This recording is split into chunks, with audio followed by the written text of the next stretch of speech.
Khasi Students Union East Jaintia Hills Circle had taken out a rally at Khliehriat to protest against the National Highway Authority of India's neglect of the dilapidated condition of National Highway number 6 that passes through East Jaintia Hills. The members of the union, who as part of the protest had also slept on the middle of the road,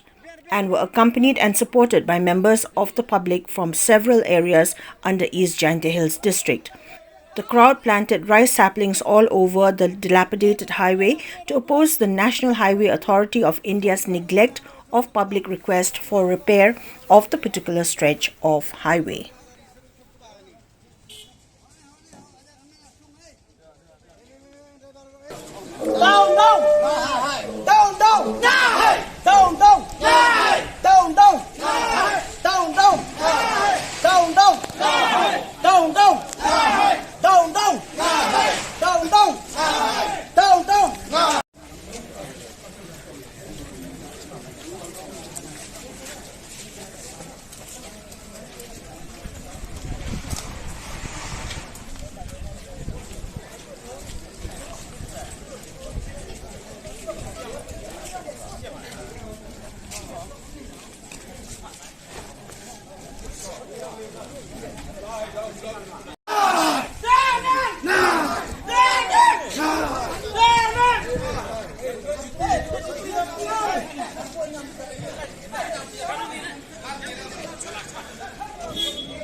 Yat nilang driver sisal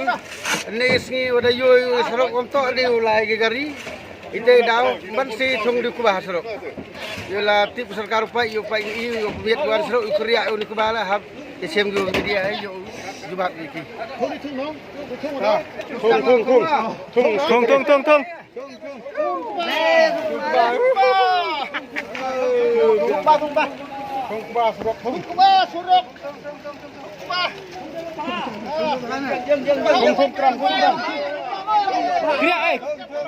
Ke pelong ini buat ini buat seng isu pelong kejiki yang terus matul gate bersengkong lawan menstop tidak di rambak senang berfer nak di kanyu ikan aku angkat peba bun ke tu kejiki ini ba ini bau tu hai juga NHAI mo wong ba ingin pendap ya dari marmo di Australia apa interview dia mentala aksi latang katakan interview ingin pat yang tidak ba NHAI kan siapan pendap kita kini pular juga di kampung ini pun kesal mau bansi dari jambar ban ya songklay munga na presrok dia resi bakal ke jiki sini dan la ban penbor ya pasakar ban kunju ya ka NHAI ban prinsip siarin ban marmor mar ban tais tan semang nusrok ban kamsu barki ban tiba lei baru nama nusrok tiga i lagi sakit mat tangkatahi